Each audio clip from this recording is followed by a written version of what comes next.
afternoon. The October 7th, 2025 Select Budget Committee will come back to order. It is 5 p.m. I'm Dan Strauss, chair of the committee. Will the clerk please call the roll? Councilmember Hollingsworth. Councilmember Juarez. Councilmember Kettle. Here. Chair, Council President Nelson. Councilmember Rink. Present. Councilmember Rivera. Present. Councilmember Saka. Here. Councilmember Solomon. Here. Chair Strauss. Here. 6 present. Thank you. And Councilmember Hollingsworth is here. Let the record reflect. And Councilmember Juarez asked for an excusal on the record last week, and Council President is also excused. Moving right into why we are here, this is the first of 2 public hearings that we will have. We also have verbal public comment at the beginning of each section of our budget. So we are doing this public hearing a little bit differently than we did last year. We're taking a note out of Councilmember Hollingsworth's book from the Select Comprehensive Plan public hearings, which is why we started the virtual section this morning. We're moving into all in-person this afternoon. Or I guess it was earlier this afternoon, and we're doing all in-person this evening. This allows us to not have to switch back and forth between virtual and in-person commenters, keeping people here in the chambers until 10:45, 11 o'clock at night when people are still calling in on the phone. I'll admit, like with everything we do in life, there are lessons to be learned, right? So today we are doing 1 minute for public comment. If we get through this and everything goes really smoothly as compared to last year when we were here to the point where people were getting their cars locked in garages and it was worth that to them to stay to give public comment. I'm just trying to balance the need of everyone to have a great evening, as well as for us as council members to hear directly from you, the public, because it's a critical part of our job. That being said, public comment opened at the registration opened at 4:30 when we had the decision making to go back and forth between are we doing 2 minutes or 1 minute. If we had done 2 minutes, we would have cut registration off at a certain time. This evening, as we're doing 1 minute, registration will be open until we're done. So if 500 more people come and we're here until 10:45 at night, people can still sign up at 10:45 at night. We are here to hear from you directly. We do have a new provision thanks to the last year's senior class at the center school in District 7. They came to me they registered a complaint that we no longer allowed for group testimony. And so we have reinstated group testimony. The way this will work is if you have 3 or more people, you can come up as a group for 3 minutes. So if you come up with a group, that means that you can't come up with another group. If you come up as an individual, that means you can't come up as a group. Same thing of if you called into public comment this morning, you can't show up this afternoon. David Haynes, I saw you somewhere. Thank you for reserving your comments for this afternoon. Those are the rules that we're going to operate with this evening. We are taking feedback, so if something didn't go well, if you did like something, please let us know, because really we're just trying to make this a good process for you, for the council members, and it's our job to hear directly from you. And that's what we're here to do tonight. So with that, just as a reminder, if you are parked in the C Park parking garage, let them know that you are here for this event, and your parking cost will only be $8. And that parking garage does close at, I believe, 10 o'clock. So just be aware of that. I'm going to quickly check the Mariners score to give you all an update. And then we will go with those registers. So we are up 2-1 at the end of the third, bottom of the third, up 2-0. We'll check back in every once in a while. But with that, we're just going to jump right into public comment, but I'll need the lists. And I believe everyone's got a number as well as a name. Yes, everyone has it. Everyone has a number. You can either choose to call their number or call them by name. Wonderful. I like calling people by their name, but if I can't read handwriting, I learned to read in Ballard. If I can't read your handwriting, I'll call your number. So with that, I think you know where I'm going, which is 1 through 10 can line up at either of these microphones. So that is Paul Ryan Villanueva, Brian Lawrence, Kayla Bassnight, Nicole Alexander, Hillary Pinketer, Denise Perez Lally, Anita Freeman, Erica F., Jeff Towell, and Brent Donner. If when you start your comments, if you could say your name so that we can check you off, that would be really helpful. With that, and make sure that you speak directly into the microphone. Mick Jagger is what we say around here. With that, at your convenience, take it away. Welcome. Hi, my name is Paul. Thank you, Chair and a member of the Council. My name is Paul, a resident of District 3 and with the Asian Pacific American Labor Alliance Seattle chapter. I'm here to ask you to maintain full funding for the Office of Labor Standard. My organization has been a grantee of the Office of Labor Standard to do outreach and education to our community members. We have seen how big an impact OLS has for workers. We know how hard the conversation can be when we talk about workers' rights and rights in general. We make sure to make a safe space for those workers to know they have the tools and resources necessary to utilize and protect themselves for employers that take advantage of them. Through OLS, community-based organizations just like ours are able to do outreach and educate workers in language accessible and culturally responsive ways. They are one of the reasons why Seattle leads the country in progressive labor standards. Our minimum wage is one of the highest in the country, and workers such as hotel employees are protected in the city. In this political time, when workers and immigrant communities are being attacked, our city needs to strategically think how to counter these. As a community member, workers, I ask that these bodies please do full. Thank you, Paul. And feel free, I know Councilmember Hollingsworth shared the secret email address. Council@seattle.gov goes to all of us at once. Feel free to send anything that you want in. Brian, great to see you. Welcome. Thank you for having me, council members. My name is Brian Lawrence, and I am here to ask you to safeguard funding for the Seattle Public Library. I'm the CEO of the Seattle Public Library Foundation. We are the nonprofit partner of the library. We get to see firsthand how much people in Seattle love their library. Thousands of donors provide more than $5 million in investment every year to enhance library programs and services. I'm disappointed in the economic situation that our city is facing. These are hard times for our residents, for nonprofit organizations like ours and many in this room, and for our city government. While it is unfortunate to see a proposed $5 million cut in the capital projects budget for SPL in the proposed budget, we also understand the budget constraints that the mayor and the city council are working with. We appreciate that this one-time transfer of levy dollars by the library ensures stable operations for the system for 2026. But I'd like to just say that I think this sets us up for making sure that the library levy next year is produced with full funding. Thank you. Up next is Kaya Bassnight, followed by Nicole Alexander. We need more funding and a place to live by November 15th. I'm from Tent City 4. We're active in the community. We do what is called to us. We volunteer at grocery stores. We volunteer the community, cleaning up. It's a beautiful community. I just came to Seattle from Colorado, and me and my wife was homeless, and Tent City 4 took us in, and it's been great. Everybody's attitude, everybody's drive is great. We influence one another on what it means to be sober and to go about the things that we need to be going about. My sobriety, I've been sober for 4 years. And there's people just like me in the community that have fought hard from nothing to achieve something. So I just want to say thank you for your time.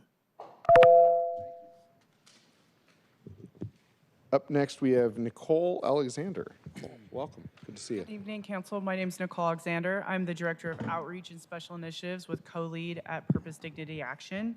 What that really means is that I'm boots on the ground. As many of you know, our team is out there daily. Our current work is focused in the CID. Recently, we have brought in over 40 individuals within a month and a half from the CID.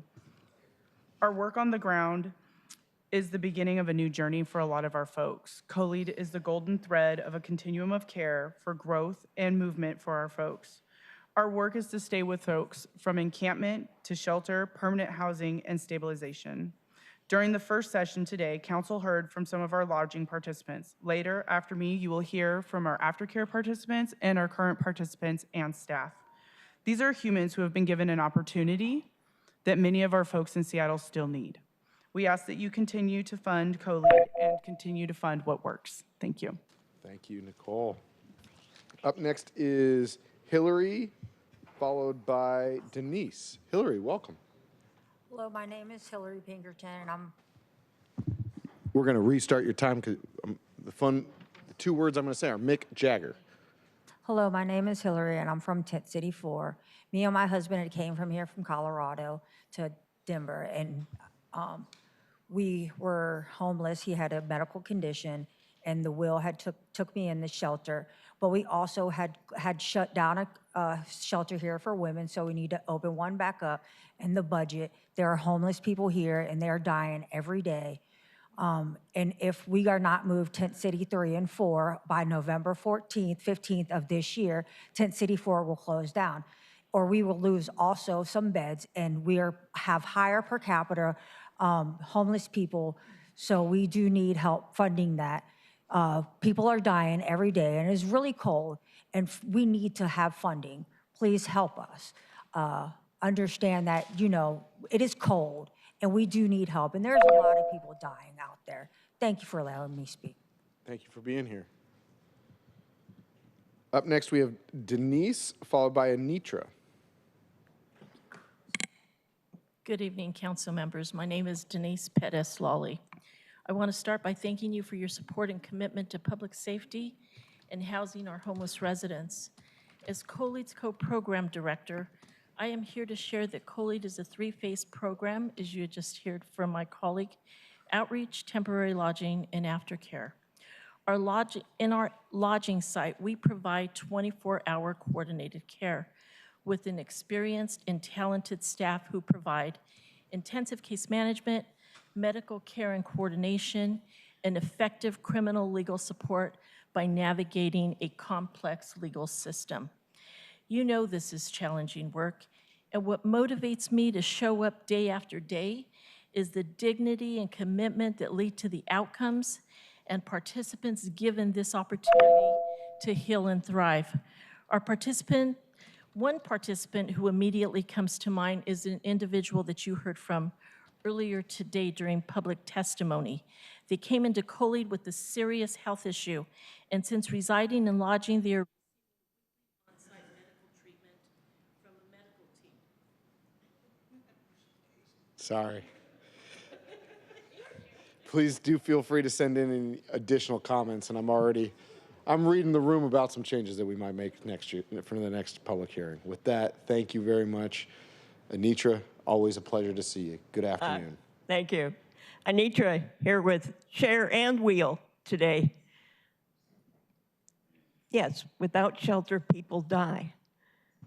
We need you to show your courage to help people like Hillary and Taya keep their shelter and stay alive. We've been calling for 500 new shelter beds this entire year, and instead we have 200 shelter beds at risk of being lost because of a few loud voices that are being heard instead of the hundreds and thousands of voices supporting us. Please help Tent City 3 and Tent City 4 find a place to live. Thank you. Thank you, Anitra. And folks, I guess we haven't done that part. If you like to hear what you've heard, jazz hands or finger snaps as if it'll keep things moving. You're up next. We've got Erica, and then Jeff, and then Brent, and then number 11. My name is Erica Broadsham. I'm a housing specialist with COLEAD Aftercare. Can you hear me? You can move it around. We're going to restart your time. You can move that microphone wherever you need to. There we go. That's better. Yeah. Right. Welcome. Thank you, Council. My name is Erica Broadsham. I'm a housing specialist with COLEAD Aftercare. we're here today asking for support from the mayors to continue to fund our program. The aftercare program is an essential part of co-lead where we walk through the first year of housing with folks that come from our lodging sites. We stand with them through court, medical care, coordinating care with their on-site housing case managers, detox treatment, mental health care. Thank you. That's all I need. You still have 30 seconds. That's okay. That's all I needed. Okay. Oh, fair enough. Jeff? Shorter is better. Yeah, Jeff, I'm sorry. I can't give you the extra 30 seconds, but Brent. you're Brent. Yeah. Where's I'd like, Jeff? I'd like to go after her. She was my advocate in co-lead. Sure. Go for it, thank Brent, and then we'll come right back to you, All Jeff. right. Thank you. My name is Brent Donner. I'm a recent graduate of co-lead. 2 years ago, co-lead gave me transitional housing when I had nowhere else to go. For the first time, I had a place to shower, stay warm, and face my legal issues. Their support helped me clear a DUI fine, rebuild trust, and realize people still cared. That simple chance gave me time to start over. I'm now 18 months sober, a few quarters away from being a junior in college, of which I started winter quarter a year ago, and I'm currently holding a 3.65 GPA. Nice. I'm now able to begin building a small business through Doug Baldwin's Invest program. I volunteer weekly, and I have my own apartment. I've reconnected with my family. We go to Huskies and Seahawks games with my brother, and I play goalie for Shoreline Community College's men's soccer team, where I stopped a penalty kick and a follow-up shot a few games ago. It's because of co-lead that I stand here and tell others it takes just as much energy to dream big as it does to dream small and then live it. I'm still improving myself every day, and I think I read somewhere that the highest form of any human act is to be inspired or to inspire. Co-lead helped and inspired me, has stayed committed to me and my success far and above and beyond my expectations, and I'm very thankful. I hope one day I'm able to do the same again for someone else. Thank you, Jeff. And again, snaps, waves. We've got Brent. Thank you, Brent. That was an inspiring story, my friend. Jeff, the floor is yours. Hi, my name is Jeff Toll. I'm here in support of the funding for co-lead. 7 months ago, I was diagnosed with blood clots in my legs, and I was stuck in a tent in the jungle, and I was very complacent on getting anything done with my life, and it was going south really quick. Since I've been under co-lead's shelter system, I've been able to get my Social Security card in my back pocket, my birth certificate, and I've been able to get applied for all the disability I've been trying to get applied for, which I could never do before. And my life has completely done a 180. I got my self-esteem back, and getting an apartment this next week or whatever also. So, I mean, everything's been for the positive, which encourages me to do more positive things for myself, and hopefully funding will not stop for organizations. Thank you. Thank you very much. Up next, we have number 11, either Mr. or Mrs. Tran. I don't want to mess up there you go. And then we have, so 11 through 20, that's, I'll just read it back and forth. So we've got Mr. Tran, Melissa Eager, Gabriel Hernandez, Peter Hoopy, Andrea. You're all here. Mr. Tran, yes, floor is yours. Yeah, thank you. Welcome. Good to see you. Hi, Council. I'm here with colleagues. I don't know how to say, but 2 months ago, I'm still nowhere to go. I was homeless.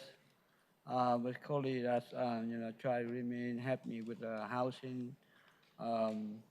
Before that, I don't know where to go. I have no thought, no hope, no anything. But today I'm saying that thank you for the colleague program that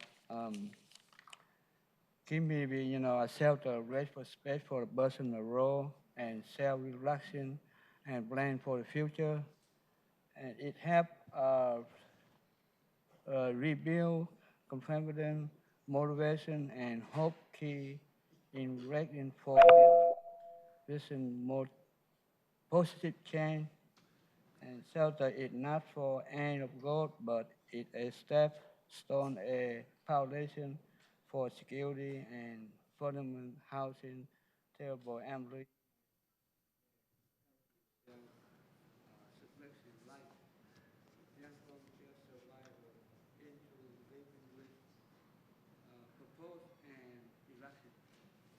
Thank you, Mr. Tran.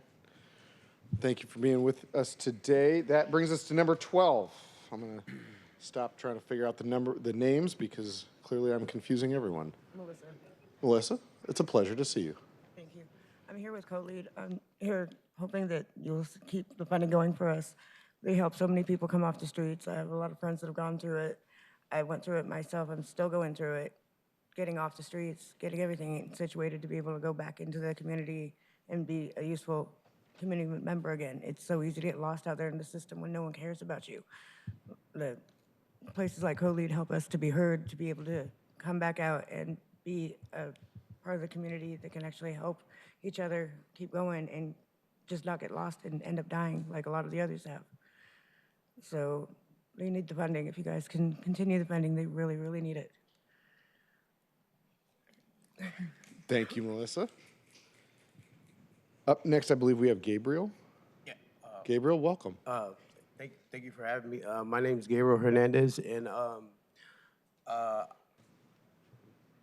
thanks because you guys and co-lead and your guys' budget money is going into like good hands where you're getting a whole bunch of people that are homeless running and gunning and doing criminality and using drugs, just being in the street for way too long, and you know they need a place where they can like build their character and you know be a good person to society, and me everything you just heard like from just like being homeless and doing a lot of criminal stuff and using a lot of drugs, but your guys' money is going into good hands where you're giving people like me a second chance, and I'm cleaning up my act, and yeah, the money's going to good people, good hardworking people that care, and I got a roof over my head, and I'm cleaning up my act, and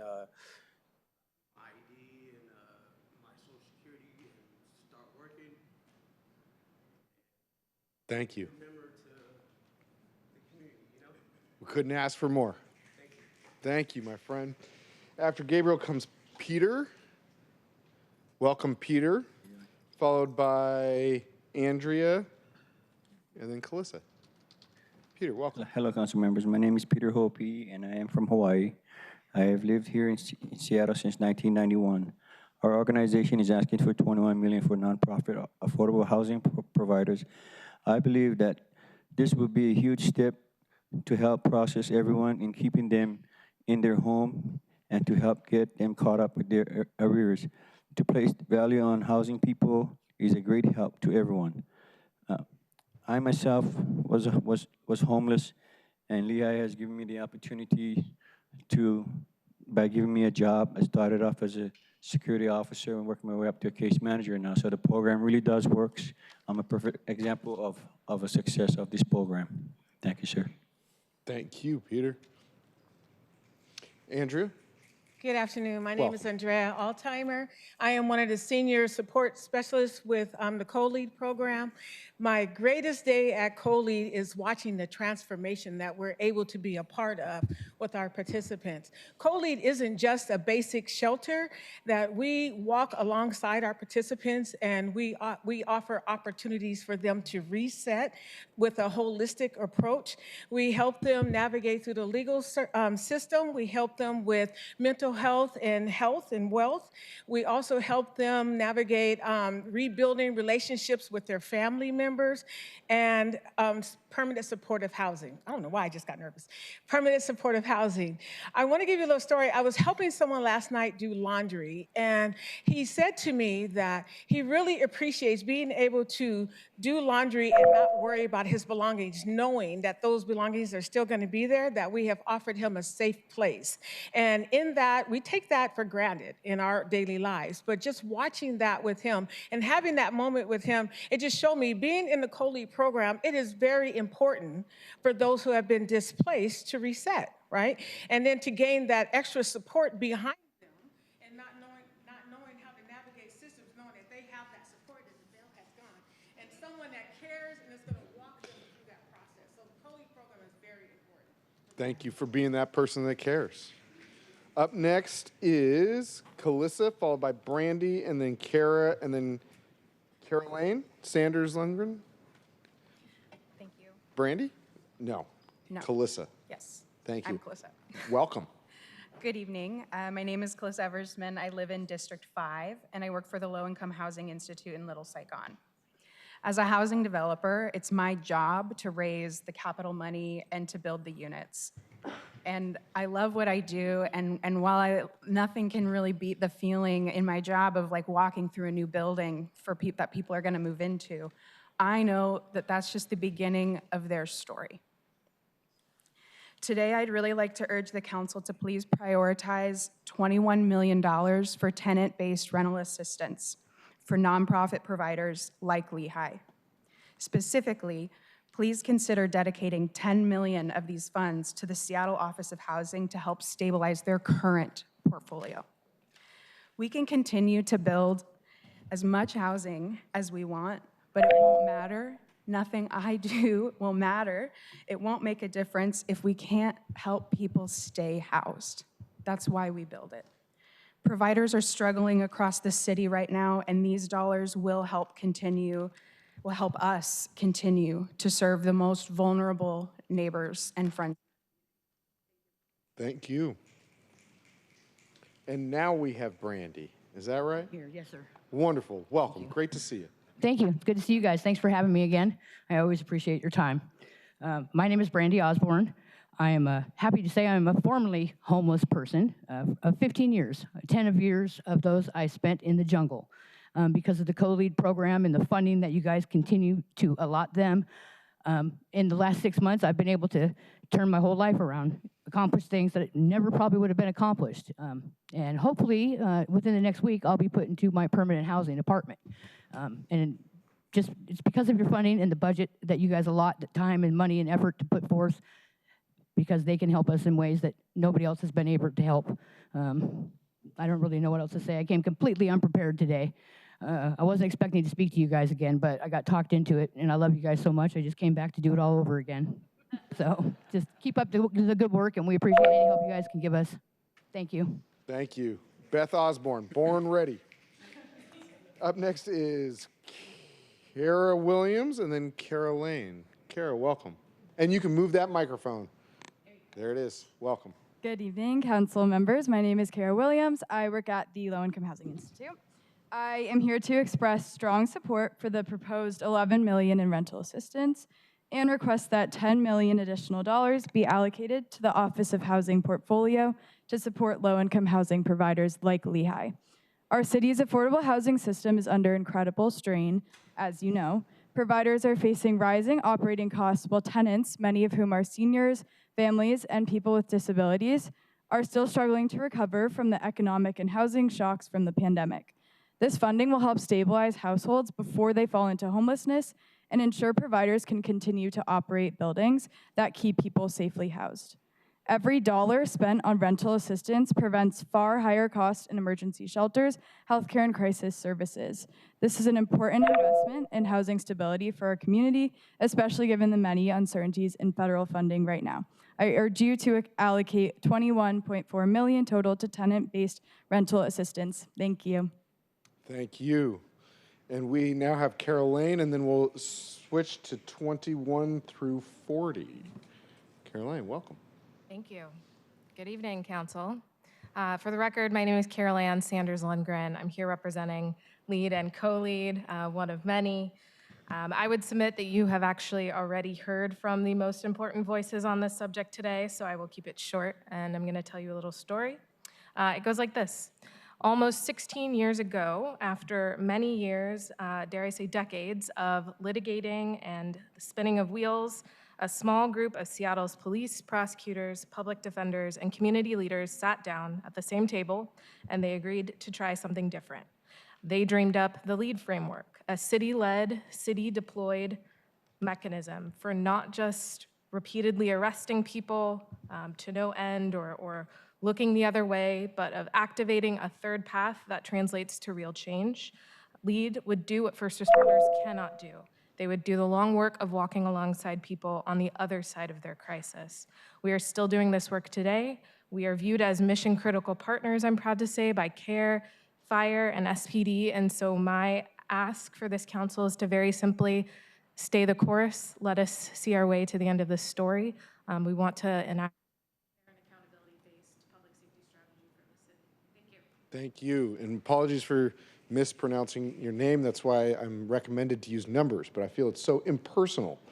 I don't have number 20 signed up. Are you number 20? You have number 20. What is your name? Martha, it's on the next sheet. Oh, you're Martha Kidane Yeah, that's at me. 22. So, no, I'm 20.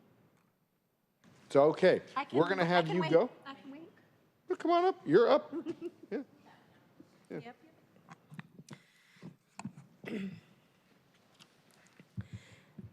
Thank you, council members, for taking into consideration the community needs shared here today. My name is Marta Kidana, and I'm the Community Engagement Manager at Low Income Housing Institute.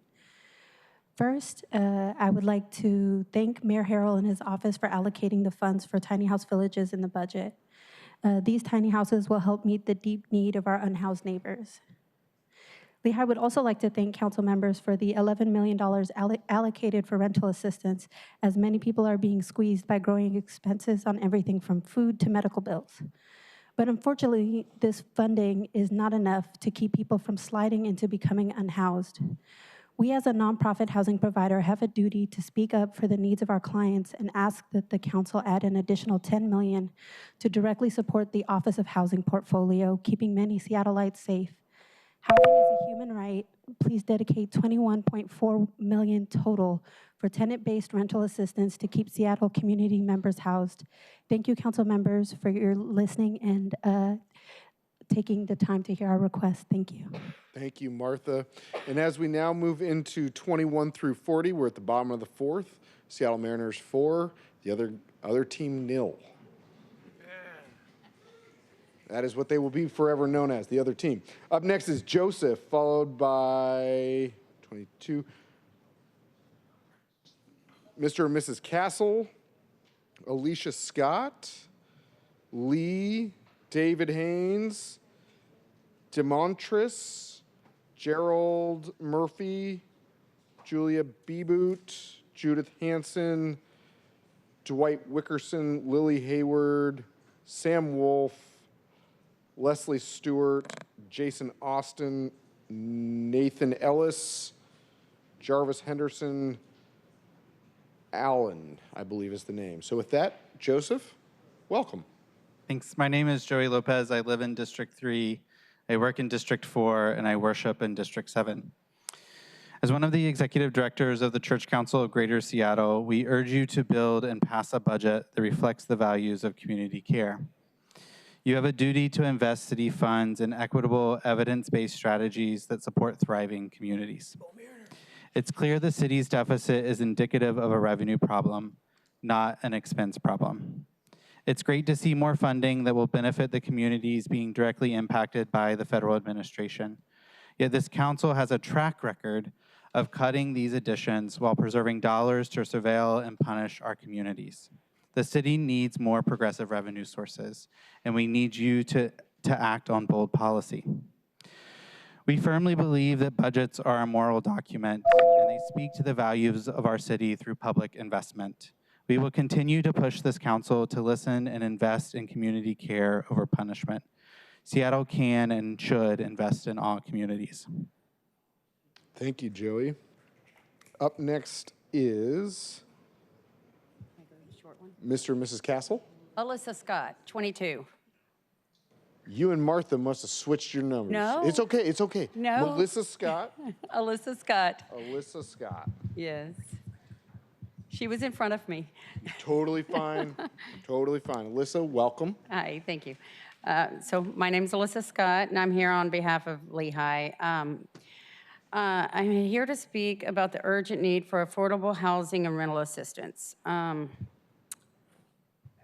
I can tell you from experience, because I had a house for 20 years. I raised my kids there, and I had a brain tumor. My husband, I got sick, and we ended up getting a tent and living by the troll. And if it wasn't for Lehigh coming in and giving us a tiny house and teaching us how to have dignity again, because it was so embarrassing and so shameful.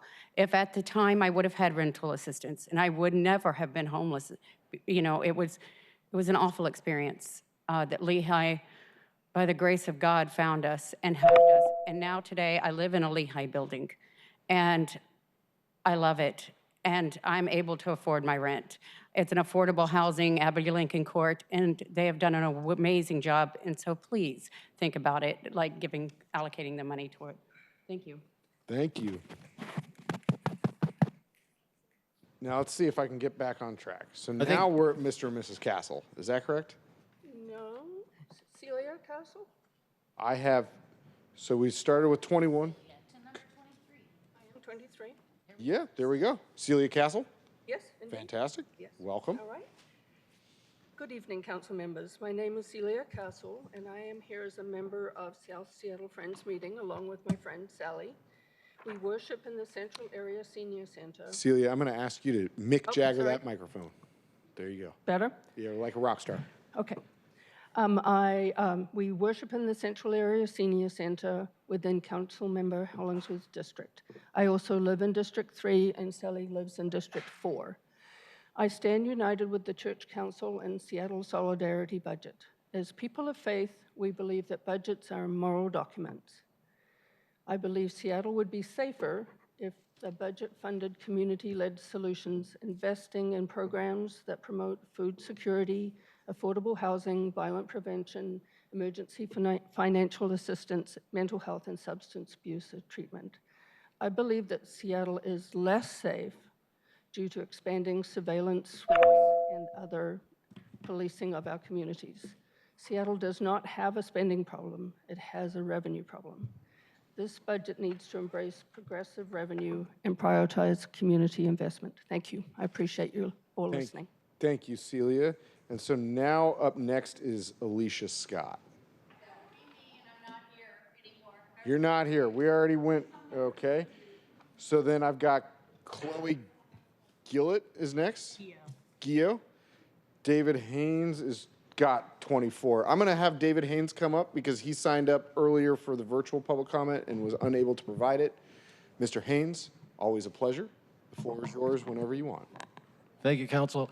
I think we need a Department of Justice investigation of the bad budgeting that keeps exacerbating public safety, because when the mayor exempted drug pushers when he was a council member, and then the defund shifted hundreds of millions of dollars to buy off the protesters in Black Lives Matter and George Floyd, nonprofits claim an expert at alternative policing and community safety started running interference for repeat offending criminals and conducting a race war within the budget that prioritizes not helping innocent white house citizens, but yet looking for black and brown predatory drug pushers who want to destroy their fellow man's life and ruin the pursuits of happiness in the business community and get prioritized for wraparound housing with all these unqualified, politically connected nonprofits owning all these contracts that protest if they don't get a watered-down integrity of the oversight of the spending priorities that keep undermining the efforts to solve the drug-pushing crisis and the evil, unnecessary suffering, not so niceness with noble use of the National Guard to have authorized encampments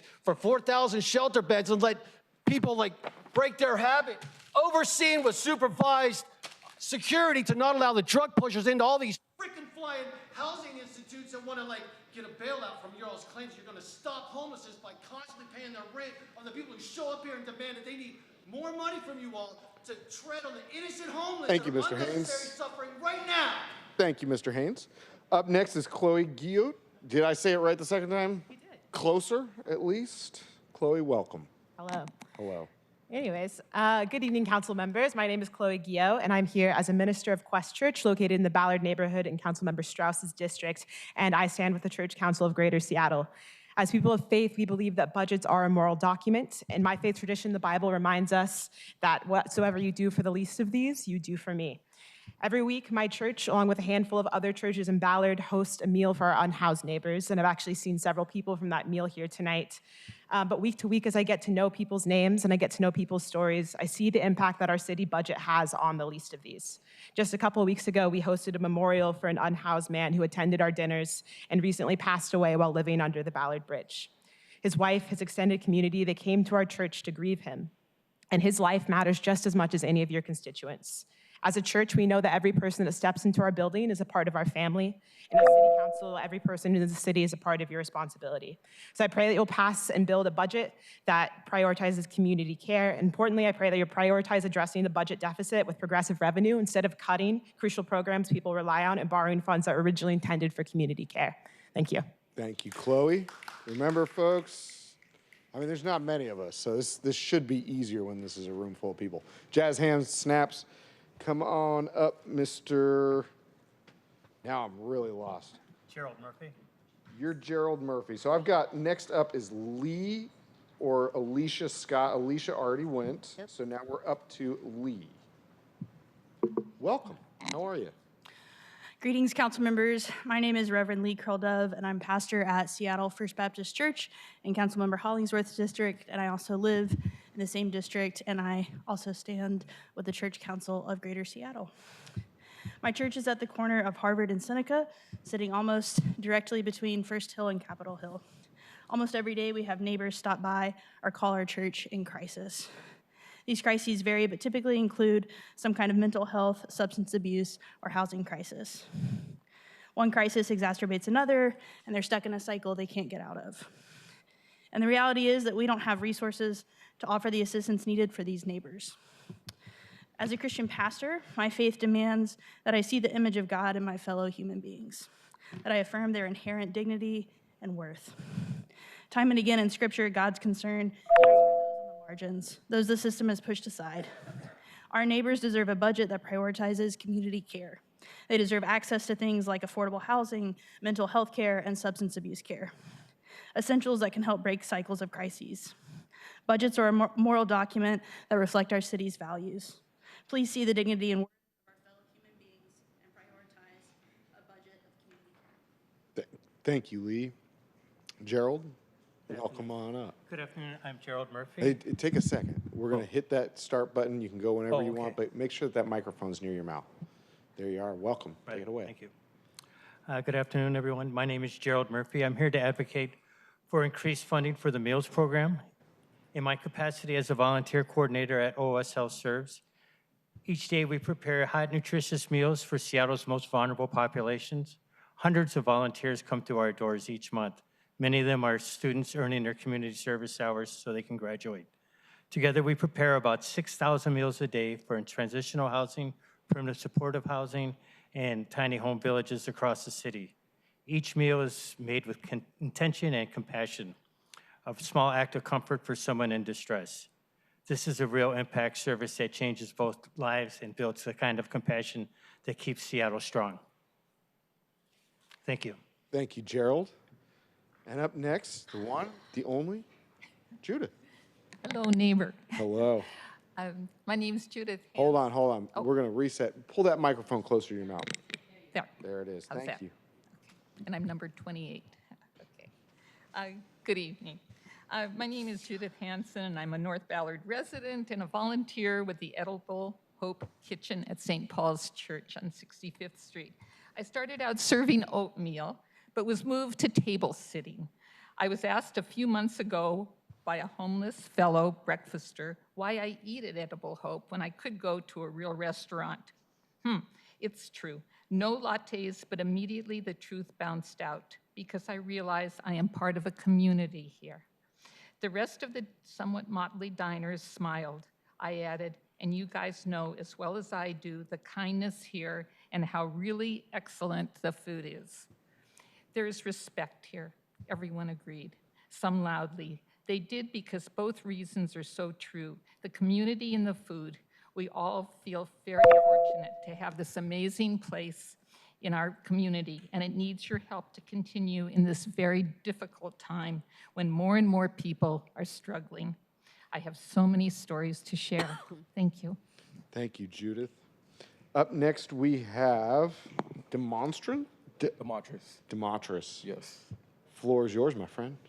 Yeah. Good evening. My name is Demonstris Bigham, and I serve as one of the community organizers for the Church Council of Greater Seattle. I am a fourth-generation resident of District 3, a project of the Central District, Garfield High School, and First AME Church. As a people of faith, we believe that a city's budget is a moral document. It reveals what we truly value. And right now, Seattle's at a crossroads where we continue to pour millions into systems of surveillance and policing, or will we finally invest in housing and community safety that actually work? When we overfund police and surveillance technology, we send a message that fear drives our priorities and not compassion. Our neighbors don't need more cameras on street corners or more patrols in their neighborhoods. They need stable housing, access to behavioral health care, and dignified work. The faith communities I organize with already stepping in where our budget falls short, opening sanctuaries for shelter, feeding families, and caring for those left behind. But charity is not a substitute for justice. We urge the council to divest from surveillance and punitive systems and invest in community-led housing. Thank you, my friend. And up next is I think we're missing 30. Julia. Oh, it is me? Okay. Well, yeah, I think we're doing our best up here with Okay. What we got. Take it away, Julia. Thank you. I'm going to go off script here. You're So fine. it's not often I come to City Hall and think, I'm going to get inspired today. But that is what has happened. Listening to these stories, these success stories of lead and co-lead is bringing me to tears. This is truly government at its best. This is what you're doing. Thank you, and thank you to all of the lead and co-lead folks that shared their deeply personal and inspiring stories. I don't get to see that often. I live at Third Pike Pine, as you all know. We are at the other end of the spectrum. And one of the things I loved about what I was hearing with these stories today is there's this theme of continuum of care that is needed, continuum of housing that is needed. And we're at the beginning of the funnel, if you want to say. So LEAD funding is equally important for that. Contractors like We Deliver Care are working daily to connect folks with these services so they can transform their lives as well. So we ask you to continue and even expand that funding. Thank you, Julia. Technically, what I have next, that was 31. 32 is Lily. Numbers might be off. We should go by names. Lily. I show Lily and then Dwight. Lily and then Dwight. I am showing. So folks, I'm sorry. We implemented a new system tonight where we thought sign-in would go smoother, and it's making more problems up here. So we currently just had 31. We're just going to do numbers now. So 32, and if you can say your name so that we can check it off the box. Thank you. Thank you. Good evening, council members. My name is Leslie Stewart, and I work in District 2. I am the Youth Development Director at Asian Counseling and Referral Service. Our organization is a part of the Coalition Ending Gender-Based Violence, and I'm here today to support gender-based violence programs being funded by the Public Safety Sales Tax. This work is very important to me because I am a DV survivor myself. Our team in youth development provides sexual assault and domestic violence prevention services to vulnerable youth, and the funding from the Public Safety Sales Tax can prevent further violence against our communities by providing education to youth now. The youth we serve are vulnerable. They are immigrants, refugees, Asian, BIPOC, and LGBTQIA+. In our SADV prevention group, okay. They learn about topics such as healthy relationships, dating violence, communication skills, advocating for themselves, grooming behaviors, while also building a sense of positive identity and belonging and community. ACRS is proud to be a part of Coalition Ending Gender-Based Violence, and again, I urge you to support gender-based violence programs being funded by the public safety. Thank you. With that, we have 33. Calling. Hi there, I'm Dwight. I'm here to support LEAD. So one of the biggest impacts I see LEAD do often is they collaborate with all the other agencies downtown, hosting a weekly Zoom meeting that we all join. And we collaborate together. We share thoughts, concerns, and what we are working on to improve downtown. The biggest impact that LEAD has had on me personally is I was chronically homeless for 20 plus years. Tried many different ways to get on a different path. Nothing worked. I lost hope. I gave up on myself. And they were the first agency that came to me, treated me like a human being, called me by my name, and brought back hope. Thank you. Thank you, Dwight. Up next is 34. And please don't forget to state your name like Dwight did. Hi, my name is Nathan Brown. Nathan. Good afternoon, council members. I work at the Low Income Housing Institute, which provides affordable, supportive housing across Seattle. And I'm here to urge you to approve an additional $10 million in rental assistance, bringing the total to $21 million, with funding directed to the Office of Housing and Low Income Providers. The $11 million already allocated is a strong start, but those funds have not yet reached the providers working directly with tenants at most risk at eviction. At Lehigh, we're seeing seniors, families, and people with disabilities struggling to stay current on rent as costs rise. Without direct rental assistance, providers are absorbing significant arrears that jeopardize building operations and housing stability for residents. This $21 million investment administered through the Office of Housing and directed to providers will prevent evictions, sustain affordable housing, and keep thousands of Seattle residents safely housed. Thank you for your leadership and commitment to this essential work. Thank you, Nathan. Up next is 35. One Mr. Sam Wolf. If I can recognize that face. Hi, my name is Sam Wolf. I work for the LEAD program as the Seattle LEAD Program Director. LEAD's purpose is to wrap around people whose stability has been occluded by extreme poverty, substance use disorder, and or mental health. And the key to our success is collaboration. For years now in the U District and Ballard neighborhoods, we've been coordinating very closely with the BIA ambassadors, Reach Outreach, DESC Host, and a number of other partners. The goal is to wrap around and support individuals identified by the community as being particularly vulnerable or impactful. The neighborhood has seen significant gains from the collaboration happening between all of these partners. And it's because of the high level of efficiency and the unique partnership that we've created together. I'd like to thank the U District Partnership, the Ballard Alliance, and Councilmember Strauss for their leadership in this work, and ask Council to support the neighborhood outreach and case management that makes this work possible. Thank you. Thank you. 4-0. Up next is 36. Now, good evening. My name is Alan Lapine, and I'm a share member at 10 City 3 down on South Hanford Street and Martin Luther King. Defunding any of the homeless outreach programs will kill people. 186 unsheltered homeless people in King County have died already this year. 186, and it's the beginning of October. It's only going to get worse. Right now, Seattle could lose 200 more shelter beds in the next 2 months because 10 City 3 has a deadline of October 25th. 10 City 4 in Lake City has a deadline of November 15th where we have to move. We have no place to go. We thought we were getting a longer contract where we were staying, and that is not the case. We need a host site. You can help us by being our eyes and ears and by helping any site ideas, prospects, or contacts. If you know anybody or know any place, please contact Chair and give them the information. Thank you. Thank you, Alan. Up next, we have 36. Am I correct? Or are you 35? 37. We're on 37. All right, let's take it away. We're doing this. Good evening, council members. My name is Jason Austin, Program Director at the Meals Partnership Coalition. I want to thank the mayor for increasing meal program funding in his budget, and also thank Councilmember Hollingsworth for championing an additional $500,000 investment.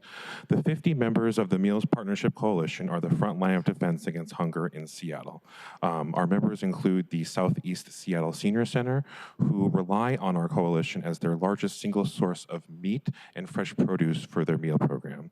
On the other side of the city, Aurora Commons in North Seattle has reported a staggering 140% increase in demand at their meal program. I could go on. Every single neighborhood in the city of Seattle contains at least one of our coalition members who is struggling to maintain services as both hunger and the price of food continues to skyrise. Again, I want to thank the council for investing in meal programs and urge the full council to support these additional investments in the final budget. Thank you. Thank you. And what I've got left on this list is Joy, followed by Jarvis and Lily Hayward. I had you down at 32, so I'm going to call you after Jarvis. Joy, welcome, and thank you for all your work on our waterfront. Thanks. Good afternoon, Council Chairman and Council members. I'm Joy Shigaki, President and CEO of Friends of Waterfront Park. Thank you for your leadership in activating our downtown and creating accessible and beautiful waterfront park. It has been a historic summer for us to finally open a world-class park in downtown Seattle and create a grand opening celebration that reflects our community. But now more than ever, we need to make sure this beautiful new waterfront is accessible to locals throughout our city. That's why I'm here to ask you to please protect $500,000 in the Office of Economic Development for support for the waterfront shuttle. This funding keeps the shuttle frequent and accessible next summer. It allows Friends and our partners to operate a summertime connector between Link Light Rail, Coleman Dock Ferries, Pike Place Market, the Aquarium, the Waterfront Promenade, and the Seattle Center. Ridership this year grew 14% year over year, from 75,000 to 66,000. We would like to ask you to keep this allocation, as the county is also interested in a long-term investment in creating an accessible waterfront for all. Thank you for your support. Thank you. Jarvis, welcome. And then we'll have Lily come up after you. All right. You hear me? We can. All right, good. Well, hello. My name is Jarvis Henderson. I am a Tubman guide with the Tubman Center for Health and Freedom. The City Council was actually one of our first investors when we first started out 5 years ago. And so we wanted to say thank you so much for your investment because it has helped us in so many ways. Here we are 5 years later, and we're at the capacity to be able to take in 500 patients. The demand, of course, is much greater, though. Currently, our patients, they come from 7 different counties, 54 different zip codes around King County, and so we're looking to go ahead and break ground on our capital project, which is going to be in the south end of Seattle. And that south end of Seattle, we're going to build a nice, beautiful facility that will be able to help us to reach at least 12,000. What our ask is we're asking that we're including the budget to support the capital project. Our small community project is carrying $6 million in costs, and this includes sidewalks, widening streets, all of the above. So whatever it is that you do, just know that partnering with us and continuing to support us is an amazing thing, and we appreciate it. Thank you. Up next is Lily Hayward, and then I believe we've got everyone who is below the number 40. So after Lily goes, if your number is below 40, please raise your hand. Lily, welcome. Awesome. Thank you very much, and good evening, everyone. My name is Lily Hayward, here representing the Seattle Metro Chamber of Commerce. We released our latest version of the index polling today, and it told us that voters' priorities continue to be homelessness, public safety, affordability, downtown revitalization, and supporting small business. We really want to thank the executive for putting forward a budget that really reflects all of those priorities. We see that in investments in OED through their small business funds, through expansions in the care team in their first response and also their call center in SPD, and then also in programs like Lead and Co-Lead. As you deliberate this budget season, we also ask you to keep in mind that Seattle's economy is very fragile right now. We do see that office and retail vacancy rates are the highest in the country, that job growth is flat, and that small businesses in particular are dealing with rising costs, especially after this past legislative session. The best path to long-term revenue stability is to strengthen our local economy, so we ask that you keep that in mind this budget session. Thanks very much. Thank you, Lily. And as we move into this next section, I'm just going to read off names, and we're going to switch off the numbers. So we're going to go with your names.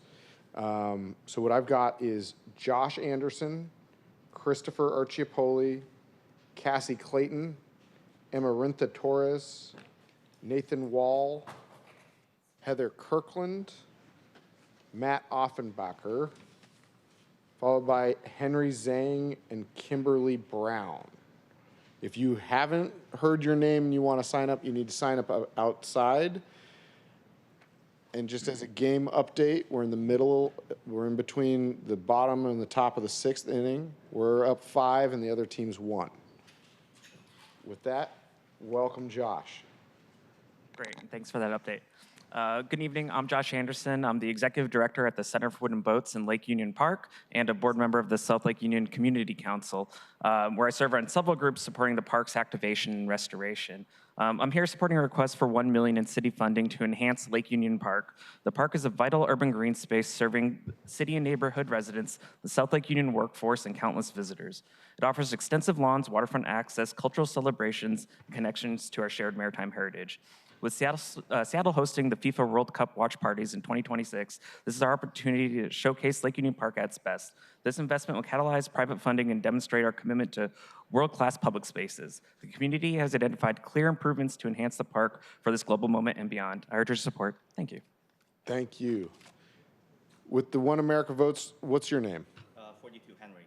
Henry, come on up. Sorry, Christopher. We're going to do Henry, and then this whole sign-up sheet this morning got messed up, so we're going to just do this. Henry, welcome. Hi, I'm Henry, a downtown Seattle resident and volunteer with One America Votes, an immigrant rights advocacy organization based in Seattle.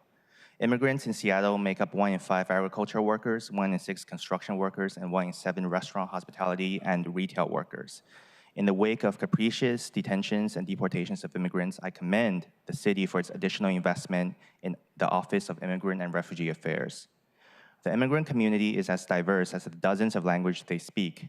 Therefore, I urge the OIRA to direct its funding and focus on community-based organizations and service providers who are the most connected to and best able to serve their respective immigrant communities.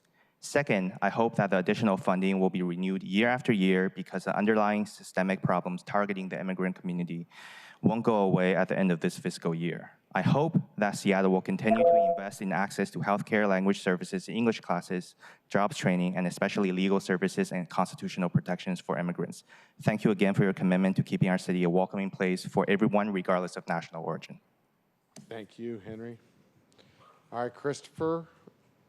And then Kimberly Brown, can you raise your hand? Great, you're going to go right after Christopher. Thank you. All right. Thank you, council members. My name is Christopher Archiapoli, and I'm a senior project manager with the Seattle LEAD program. I understand the fraught political climate and the need to justify where we place our limited resources. Since 2011, LEAD has proven to deliver results. If you're data-driven, the efficacy bears out in the numbers. 58% reduction in recidivism, 88% lower odds of prison incarceration, an average of $2,100 cost savings to the legal system per participant. Prefer your heartstrings tugged at?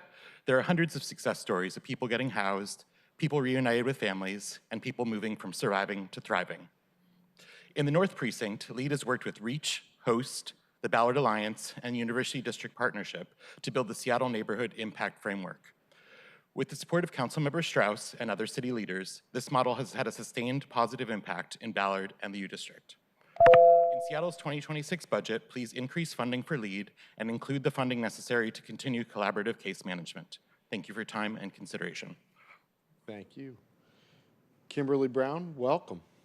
How are you today? Fine, thank you. So I'd like to say that when you consider these budgets to keep in mind, my name is Kim Brown. I work for the Seattle Indian Health Board. I'm a substance use program director for our SUD program. And so I also am in recovery for 30 years, so I know lives can be transformed, and I believe in what I do. And when I was going to school for this, I did outreach into the community, and I went into a homeless camp, and the youngest member in that camp was 8 months old. And so when I went back to school, I was talking, our economic professor, I told him the youngest member was 8 months old in this homeless camp, and he said they were responsible for what happened. I didn't understand that then, and I don't understand that today, why that comment was made, because I don't think anybody deserves that. And I also would like to think that everybody in this room would not like to see an 8-month-old of their family members being in a homeless camp. I think we need to all look at really what we have control of and who we can help. And that's why we're here. Thank you. Thank you. Right back at you. Up next is Cassie Clayton. Is that correct? Yes, number 45. Thank you. I'm Cassie. I'm new in District 7. And when I was 17, I sold my body to Uncle Sam for food, shelter, and a pathway to education. Sex work wasn't available to me in rural Kentucky, but it's the same choice. It is survival without resources. So I did get a master's degree in data analytics and research, and the studies show us that public safety increases when material needs are met. And that looks like food, that looks like housing, that is education, and that's medication. And so when we're talking about investing, and Business 101 says people will invest more when they see visible value. Visible value is funding libraries, it's shelters that have beds, that have adequate staff. It is food pantries that have available food for people to have. And so what I would like to ask the council to do is to support the Solidarity budget, the coalition that wants to fund progressive revenue so that we can fund our tenant services and fund people. Thank you so much. Thank you. Up next is Amarantha Torres. Amarantha, good to see you. Hi there. Hello. Good evening, council members. My name is Amarantha Torres. I'm the co-executive director of the Coalition Ending Gender-Based Violence. We represent over 30 member programs who support survivors of domestic violence, sexual assault, and trafficking. Today, we are recommending the council include gender-based violence in this budget by investing $1 million in funds through the proposed public safety sales tax. Local programs provide legal advocacy, court accompaniment, trauma-informed medical care, support groups, substance use disorder supports, and much, much more. This is what I think of when I hear public safety, and I urge you to include this work in the budget. We also recommend including gender-based violence in the HSD Reserve Fund, which is meant to mitigate potential federal cuts. We believe this is a natural fit given the current landscape of statewide VOCA cuts, Victims of Crime Act cuts, federal funding exclusions, and the overt sexism and minimization of men's violence that we are all witnessing, but that will have the most severe consequences on victims and survivors. As the hard work of budget deliberations begin, I really look forward to working with you. Thank you for the time. Thank you. Thank you for what you do for our city. Up next is Nathan Wall, followed by Heather Kirkland, and then Matt Offenbacher. Hello. All right, cool. I just want to echo the words of people that came before me. I don't know if I could say that better myself, but I do want to talk a bit about priorities. I think budgets absolutely reflect priorities. It's a moral document. And I'd like to see more funding for community services, more funding for youth programs. As a Holly Park resident, I can say a lot of the dangerous behavior we see youth engaging in, I don't think they'd be engaging in if we had more things to do. Because as someone, I don't know how many of you have been to Holly Park, there is nothing to do in Holly Park. There is nothing to do in Holly Park, and I want more to do because it's a beautiful neighborhood. I just want to ask that we shouldn't be spending money right now on expanding surveillance programs. We shouldn't be spending money on attacking Kirby.